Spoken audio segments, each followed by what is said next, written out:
Hey everyone, and welcome back to another video. Blizzard think they've went too far. They've said this. Ian Hazacostas literally said this in regards to what they've done with classes and the pruning. He said that is it loud? Classes are the lens through which you play the game. And that's literally like 10 other fucking things that we've said. Like how many people in the community have said that exact same fucking thing? Louder. This should be fine. The classes are bad.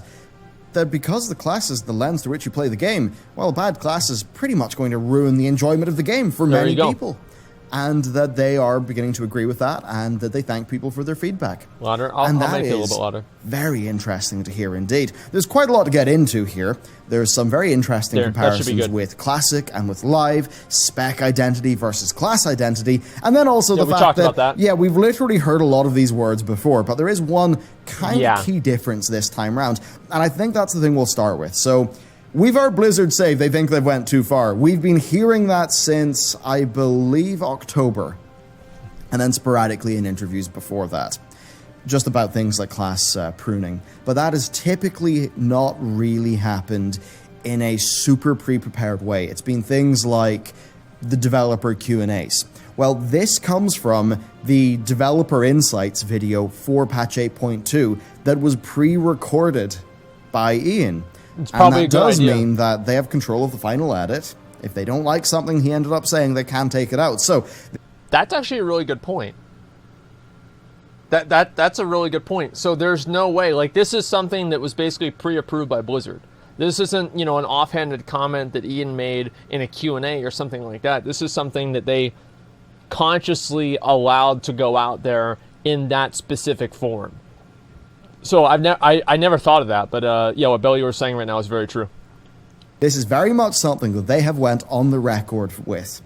And they've not only just went on the record talking to Forbes or something like that, they've done it in the video they posted at the same time that they posted the 8.2 trailer. They've done it in something that essentially is a bit of marketing material for the 8.2 patch. So the fact that they've said these things in such a high-profile, prominent way, we could see that as a pretty large public commitment. And that's why I think it's important to talk to you about that today. So yes, Ian said they think they went too far in prior expansions, and that they were too focused on their measure of complexity and all of that, just being the number of buttons. Yeah, even though, and this is an example that he talked about, there were things like, say, alter time. Now, alter time, that could be used very well, or it could blow up in your face and get you killed. And that's what makes it fun. Which meant there was a really cool button. Okay, it had niche uses, it wasn't bound all the time, and perhaps because they just saw that wasn't a commonly bound button, they thought, we'll remove the button. And that's something that I think just about everyone who plays World of Warcraft has an example of, right? Something in your class that ended up being killed. Now, sure, from a hunter's perspective, I still miss the days of patch 5.2 and readiness and our crazy openers, and I get how some of that may have been a bit OP, but broadly speaking, yeah, I think we all have examples of some buttons that Blizzard just pruned away. I don't have an example. I have like a whole book, like all the warrior abilities that I don't have anymore. Like I don't have Mocking Blow, I don't have Challenging Shout, I don't have Interrupting Shout, I don't have my banners anymore, I don't have Shattering Throw, I don't think, I have Sunder Armor anymore? No, I don't have Sunder Armor anymore, I don't have Heroic Strike, I don't have Intercept, I don't have, Stances, I don't have, I'm running out of fingers here, I don't have Blood Rage, I don't have Throwdown, okay, there, I'm out of fingers, I'm done. Like, there's so many fucking things. Well, you do still have Shield Block. Shield Slam? No, you still have Shield Slam, too. Holy shit, man. Yeah, use your toes? Sorry, guys. I don't want to get banned. So that's the first thing that he talked. Oh, yeah, you can't shoot weapons. You can't shoot a weapon. Like, I literally have a bow. Like, do I have a bow or something that I can use? I have like some sort of like an arrow or a bow. There's no way I have a bow. It's like, all right, imagine, guys, listen. Imagine this is like a bow, right? And you pull the bow back, right? And like usually you'd pull the bow back and you'd be like this, right? And you'd shoot the arrow. Warriors, this is how warriors use bows. Oh! And then they do nothing. They do fucking nothing. Like, literally, they sit there and they hold the bow on one end of the bow, and then they just end up not even doing anything. They might as well just be hitting themselves. I'm serious. Didn't see that coming? Yeah, I know. That's smart, right? I love doing that shit, right? I do. I do. Only point is, like, it's so dumb. Like, warriors literally can't use bows. Like, give me a fucking break. Like, accurate for warrior players? Yeah, I'm serious. Like, I'd go on live right now, but I don't want to. But I'd go on live and show you guys. It's so stupid.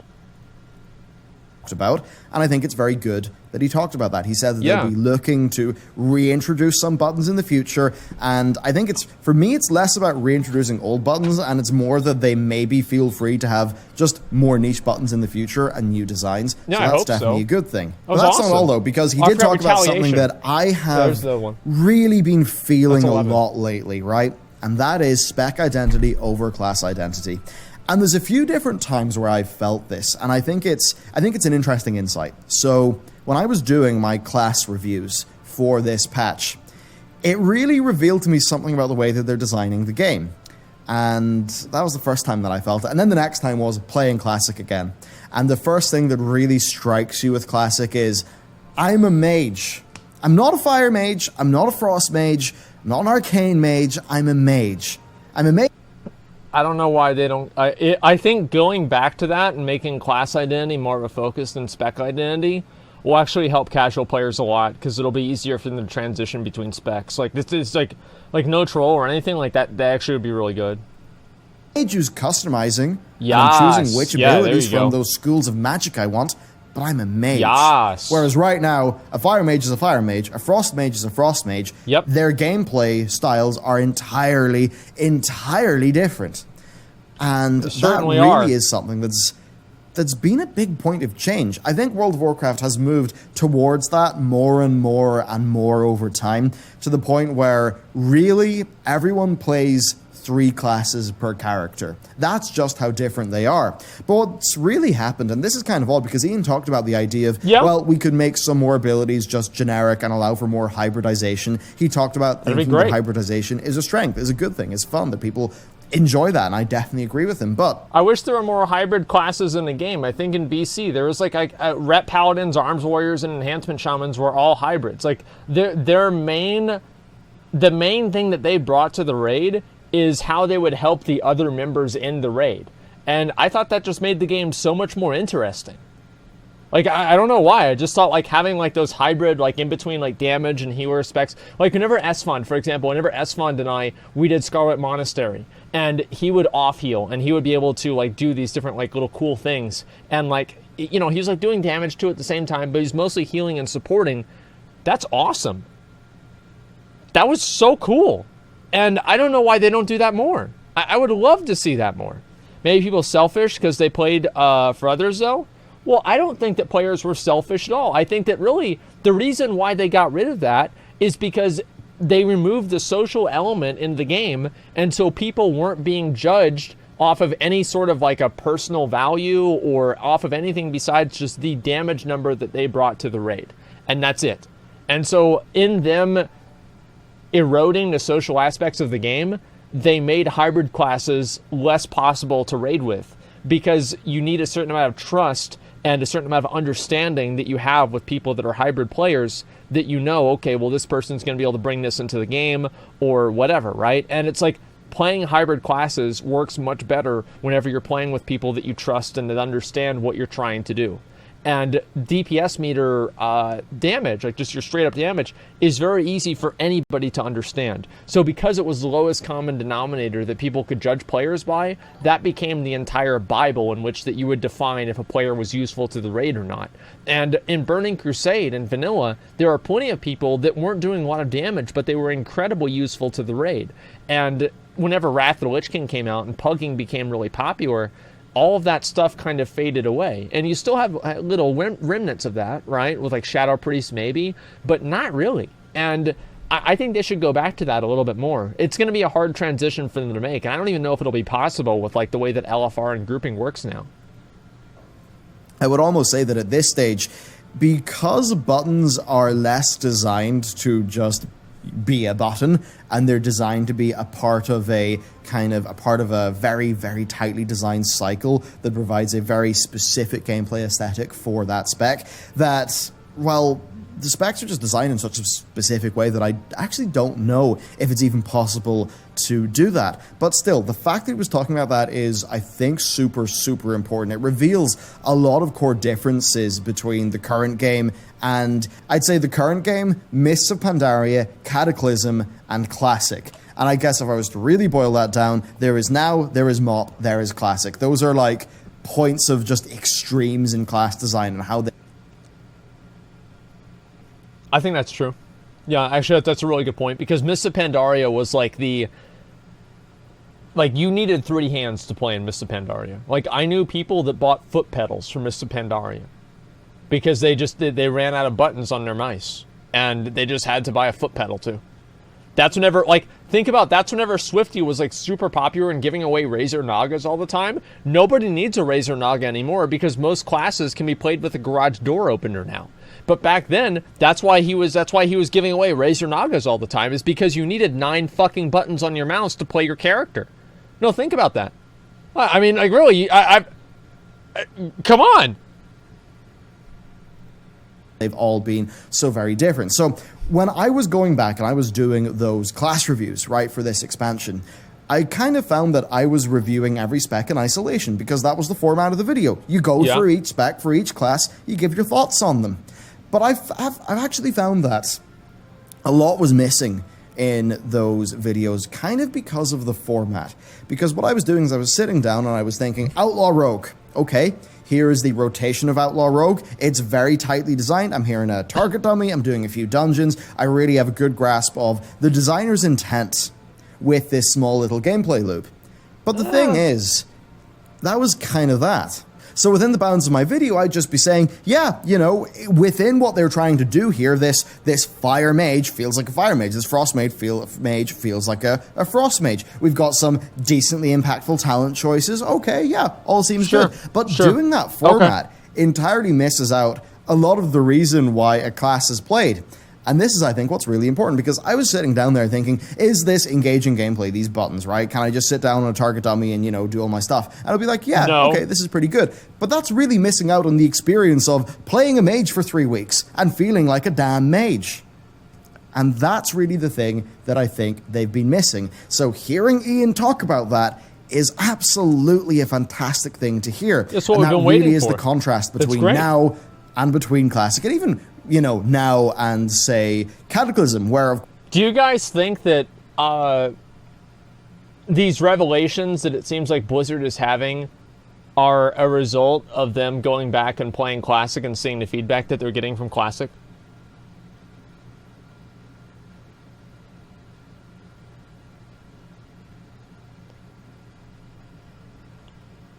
I think a lot of them probably aren't. I really do. Classic is saving retail, and this is good. That's obviously a very good thing. Ian mentioned Classic multiple times, and it's an excuse to embrace it. I think they already knew the flaws. Well, I don't know. I mean, I really don't think so. Like, I honestly think that Blizzard's big problem is that they have a bunch of dads sitting in a room with closed doors agreeing with each other and telling each other how great they are. Like, that's the main problem that I think they have. They don't have people that are, you know, like really, really super hardcore players that are devs, and that makes sense, right? Because then they wouldn't have time to go to work. But the issue is that it feels like the game looks really good. Like, BFA is a really good game, theoretically. Like, theoretically, BFA would be amazing, right? The problem is that we're not living in a theoretical world. No, you guys don't think so. Really, you guys? Okay, here, let me explain something to you. Okay, all right, buddy, here's what you're going to do. So you're going to spend 2 hours getting to level 10. And there are these 2 farms that are next to each other, but they're not really next to each other. It takes you about 5 minutes to go in between each farm. And you have to talk to one guy at a farm and then go back and talk to the other guy at the other farm. And then the other guy at the other farm wants you to go back to talk to the first guy at the first farm. And then whenever the first guy at the first farm is done having to talk to you, then you have to go kill a random mob inside a cave that you already did the quest for. Like, if you explain that, right, to somebody, and that's obviously, like, you know, the different farms in L1 Force, if you explain that to somebody and you ask them, is that a good game, they're going to say no. But if you explain how BFA works, right, in an abstract way, without somebody really understanding the way that, like, MMOs work or how player behavior is, they're going to think to themselves, wow, this is a great game. I would love to play this. The problem is that theoreticals and hypotheticals and these abstract views of the game don't actually make sense whenever you put them into practice. That's the problem. The game works great. The game makes perfect sense if robots are playing it. You know, if robots were playing BFA, they'd love it. Is Ian's a Mythic Raider, so at least there's that. Well, yeah, Ian's a Mythic Raider, but Ian's not the only developer. That's what I'm really trying to say. Same as capitalism, only good in theory. Yeah, same as every single other economic system. The problem with economic systems is that they're designed by people, and people are flawed. That's the thing. Ian ran Elitist Jerks for years. Yes, Ian is one person. Like, and like, again, the problem also is that a lot of the people that are playing, right? I wonder how many people in the dev team have over 30,000 achievement points. Because if you have over 30,000 achievement points, you must have been playing the game in a lot of different ways, right? You don't just get 30,000 achievement points by raiding. You don't just get 30,000 achievement points by doing PvP, etc. Right? And the point that I'm trying to make is that people that understand and play the entire game, I think are going to have a better understanding of how to make the game better than somebody who's a specialist in one version of the game or in one type of the game, right? So I think they should look at more. They should have, like, basically they should summon all of the neckbeards and fly them out to Irvine, California, and be like, listen, bro, your slash played is 1,000 days. What the fuck are we doing wrong? Like, what needs to change? What needs to be better? Yeah, a literal neckbeard summit. Like, not content creators, not, people that, I don't know, like, make videos or stream on Twitch or anything like that. I'm sure there'd be some overlap. But for the most part, just having these straight up fucking neckbeards. Yeah, and they invite them and they say, listen, what should we do? And they take those people's advice. That's my opinion. Is you have to look at the people that are playing the game all the time because they have the best understanding of the game. They understand the game not through the lens of being a PvP or a PvEer, but they understand the game as a whole. That's what I think they should do. Personal loot is 30% of the problem. Personal loot is a big problem. Target audience isn't those people. The target audience isn't those people, but if you bring in soccer moms and stuff like that, like, making the target audience soccer moms obviously hasn't worked because they're not playing the game. Of course, we in Cataclysm had a slightly pared down version of the old talent system that still fundamentally was like the old talent system, though of course Blizz were not that happy with it because they did, of course, the next expansion turn that into the Mists of Pandaria one. Yeah. And I suppose when we're talking about all of these expansion to expansion differences, this brings up another, I think, very, very interesting topic. So I'm not going to name any names, actually, because I've forgotten who it was, but I saw somebody on Twitter talking about people being angry at current class design and really also liking vanilla a lot. And this really does bring me on to the... so there's about like 10,000 people that are saying that. I mean, everybody likes vanilla class design, probably not everybody, but a lot of people like vanilla class design much better than BFA. Topic of the differences between the eras of World of Warcraft, where I've seen a lot of people sort of say that there's a lot of hypocrisy going on because people simultaneously are liking the idea of Classic and also liking the idea of Mists of Pandaria. Now, of course, if you compare Mists of Pandaria gameplay to Classic gameplay, they're pretty darn different. Mists of Pandaria was the fastest World of Warcraft has ever been. Just the number of buttons you would have. Now, okay, thinking about it... I think Legion was really fast, too. I mean, whenever you think about it, there were a lot of things in Legion that you had to react to super, super quickly. But, I mean, like, maybe Mists of Pandaria, I don't know. I mean, Legion, well, yeah, I mean, two different things. Legion was not faster. I don't know. I would say that there are a lot of things in Legion that you had to react to really fast because there are tons of things off the GCD. In Mists of Pandaria, that wasn't as common. Like, there were some things off the GCD, but not as many as there were in Legion. Simple example, even just being a hunter with a mechanic like recklessness that would reset your, or not recklessness, readiness, that would reset your cooldowns. That meant that your opener was a decently complex thing that, of course, Blizzard ended up removing because of the complexity. You've got things like the snapshotting, right, on a Warlock, which is part of what made them so powerful. But in general, they were ridiculous. Just people had more tools. They had more things to play with. The pruning, right? The pruning that kicked off with Warlords of Draenor and continued into Legion and continued into Battle for Azeroth, and then, of course, also had the global cooldown stuff. That hadn't happened yet. So that meant that I would say, just keep going. As like the peak of modern-ish era WoW gameplay, Mists of Pandaria was totally up there. I liked snapshotting. I didn't really like. Actually, I didn't like snapshotting, to be honest. But I think the problem, like, they shouldn't have gotten rid of snapshotting. They should have gotten rid of the abilities, like, what was that, like the Warlock ability, like Soul and Hail, or whatever the fuck, where they could, like absorb the dots off of a target and then apply the same dots with the same buffs to another target. Like, that's what really made them OP. And they, was it Soul Swap or Soul Harvest? I forgot, yeah, and Hail, I don't remember what it was. But that was, I think, too much. But before that, like, just basic snapshotting, I think, is completely fine. Yeah, Soul Swap, I remember that. And Holy DKs too? Yeah, I mean, to that extent, I think that was probably a little bit too much. Because, like, whenever you're I think being very good at a class should make you be able to do, like, maybe 10% more damage, right? And, like, you know, having skill abilities like that, maybe 10%. But, like, Soul Swap was so powerful that on, like, protectors and shit, you were able to gain, like, 30 or 40% more DPS just with that one ability. It was way too much.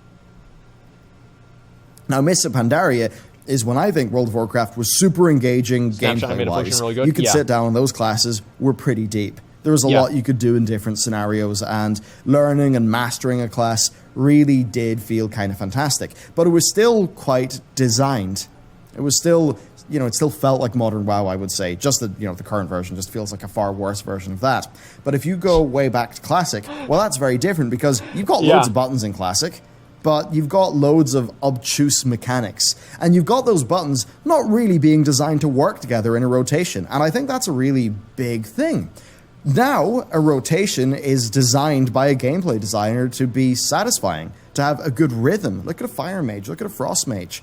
Right, it's all designed around rhythm, whereas back in the day, what was a rotation? I mean, I'm sure the designers tried to think of... What was a rotation? You want to know what the Frost Mage rotation was? Frostbolt.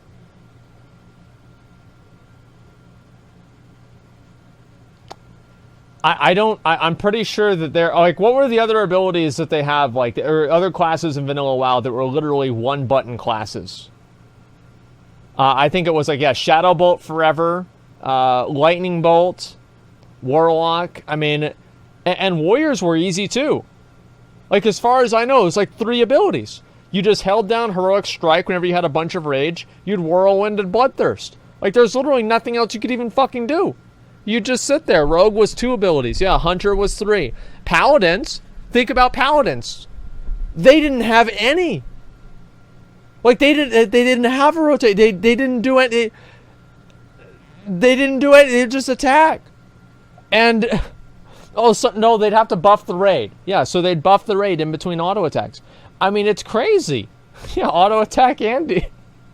Hey, I mean, like, listen, I mean, that's the thing, but people, it's just... What the rotation would be, but the rotation would far more feel like, oh, it's someone from the Elitist Jerks Forum.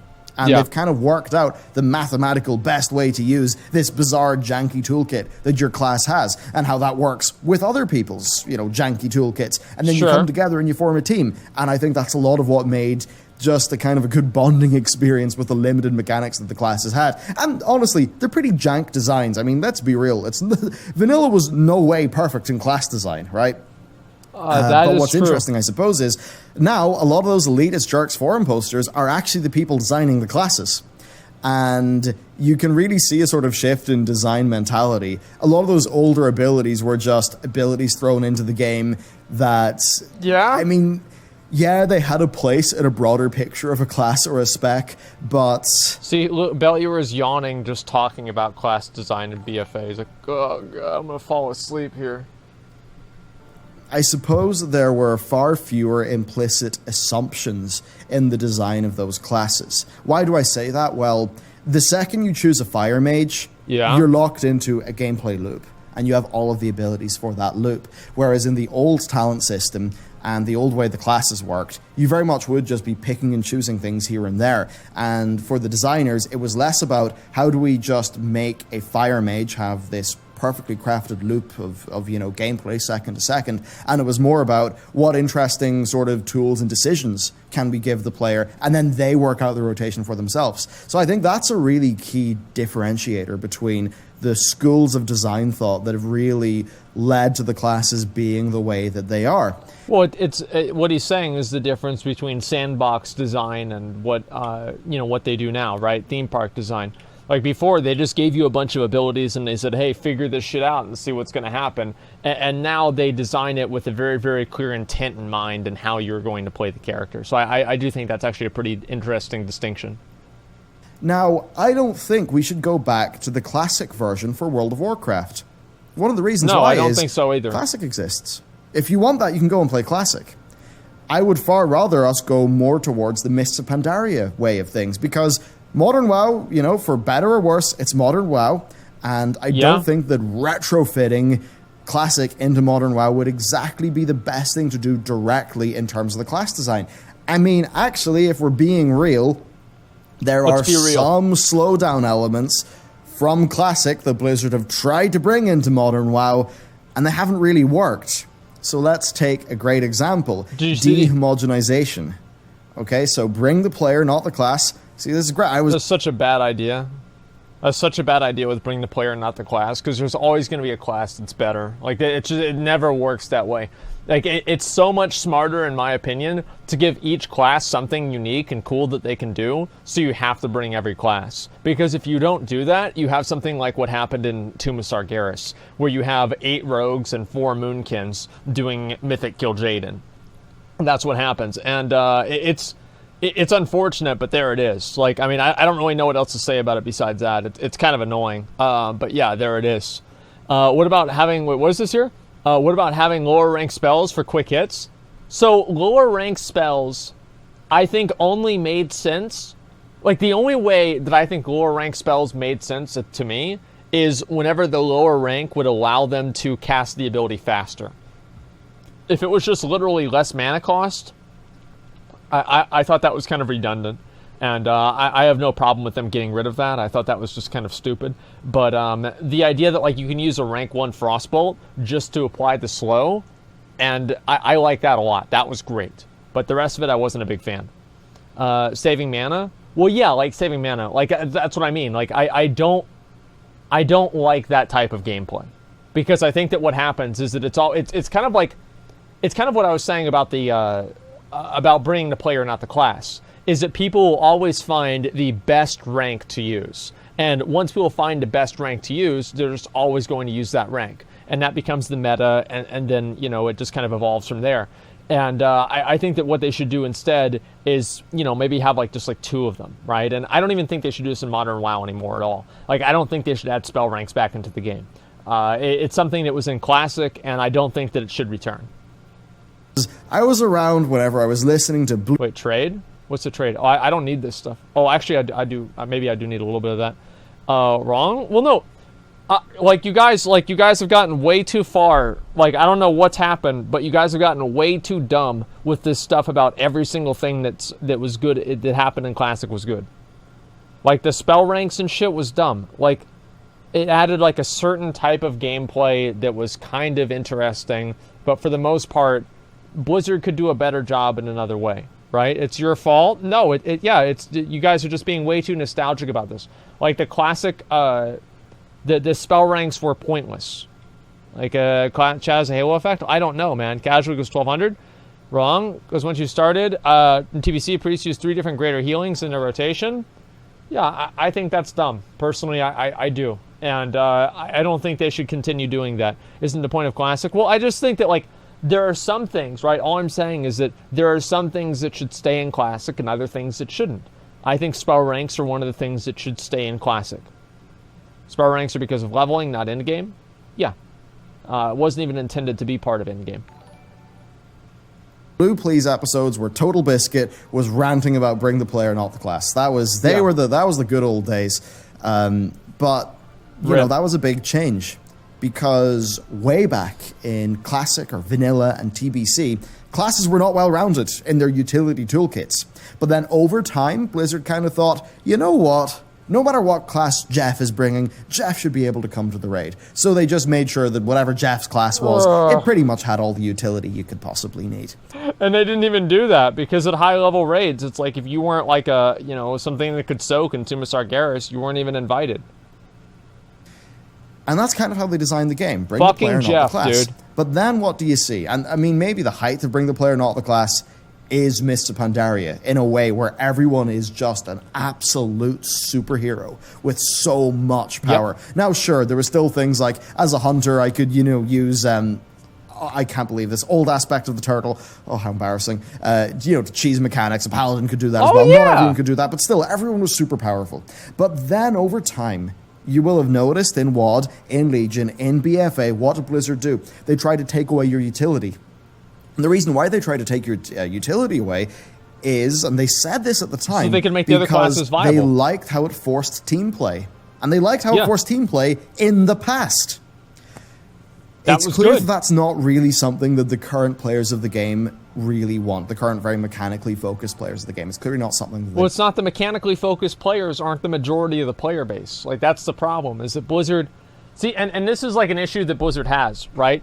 And it's like, how do you know, whenever you're listening to the community, how do you know that the vocal amount of the player base represents the larger player base? Because there is like a confirmation bias where if people take the game really, really seriously, they're going to talk about it more. And if they talk about it more, then you're going to hear them more. But just because you're hearing them more doesn't mean that there's more of them.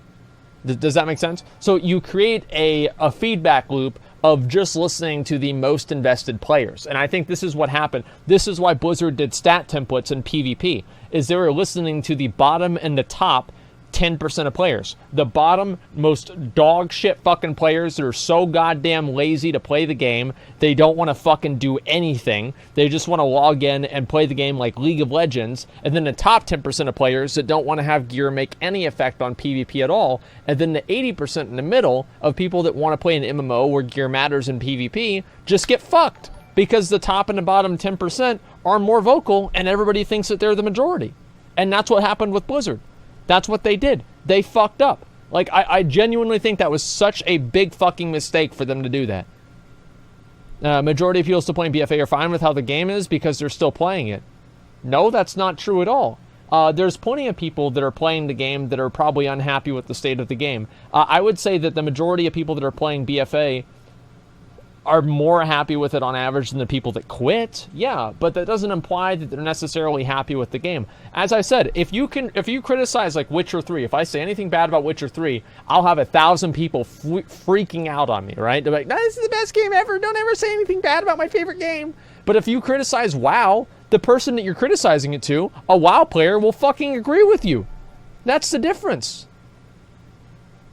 Yeah, I think that it's very popular for a lot of people that they just play the game because there's a lot of people that they only play WoW. And I'm one of these people, basically. I only really play WoW. I play a few other games every once in a while, but for the most part, I just play WoW. Like, if I stopped playing WoW, it's not like I would go over and play League of Legends or Fortnite. I would probably just sit on my computer and complain that WoW sucks. Right? I mean, that's basically it. And I would wait for it to be good again. Or I would just go do something in real life. That's basically it. Yeah, I mean, the forums, yeah, this is yeah, you just wait for it to be good again. There are 1 million neckbeards out there. I'm not even wrong, 1 million. 1 million neckbeards out there sitting there on the computer right now. Probably some of them in my chat right now. Yep. Sitting there, and they're just sitting there waiting. Because all of these people, right? All of these people are waiting for a game that's worthy for them to waste their life over it. They want to be in an environment where they can spend 12 hours in that online world and they can feel like they did something with their life. That's what it's all about. It's about the purpose and meaning, right? The fulfillment that you get out of it. the emotional investment that you get. And that's how you build an audience, because you can't really build an audience of people off of, like the flash excitement. Titanforge, who gives a fuck? Who cares?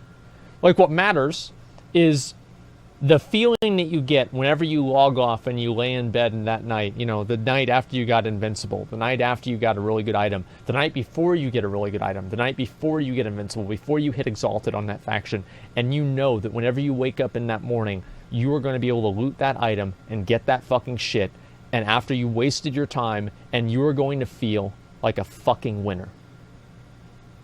And that's what makes the difference. That's what makes a game that people will play and waste their life on. I judge the quality of a game off of how many TBS or CBS or Fox News reports are being made of people's children ruining their lives over it. Look how great Fortnite is. Kids ruin their lives over Fortnite all the time. WoW used to be the exact same. How many people are ruining their lives over WoW nowadays? Not enough. If a game is truly good, someone will ruin their life over it. I'm serious. Like and that's what I'm waiting. Like, we were waiting. We even watched this. Like, I talked about this before. We watched some of the videos of these kids that are playing Fortnite all day that want to be ninja, and the parents are upset. Like, the dad doesn't care because he's at work. The mom, who's like a stay-at-home mom, is like just upset and mad about it because the kid doesn't fucking do anything. He just wants to eat Doritos and play Fortnite all day. And that could be WoW. That kid's life could be ruined by WoW. And it's not. And that's a fucking tragedy. Once. And I think that's totally fine. And I think that means that instead, World of Warcraft should be trying to not exactly be like Mists of Pandaria, but try to understand why Mists of Pandaria was so well loved by people who enjoyed the classes of WoW and the gameplay that came there. Really, I think it should be about providing that level of depth, allowing for mechanics like Warlock snapshotting or Alter Time for the mages, which was the example that Ian brought up. I think that's really where we should be going. And if they're going to do that in the next expansion, I think that could really improve the game. So I think the slowdown, definitely a bit of an issue. The GCD changes, big issue. I think that's something... Nobody wanted those. Nobody wanted the GCD changes. Nobody was like, hey, Blizzard, can you put all of the offensive cooldowns on a GCD? No, nobody ever asked for that. Do you know why they didn't ask for that? Because they didn't want it. Do you know how you know they didn't want it? It's because whenever Blizzard gave it to them, they said, we don't want it. Then Blizzard has slowly gone back and removed every change that they've made. Like, it's crazy, man. CD mentioned that at a PvP summit. Well, you know what? That's exactly my point. Sea-Doo is a rank 1, multi-rank 1 Gladiator BlizzCon champion. Yes, they should listen to those people, but at the same time, that's not the majority of the players, right? That's not.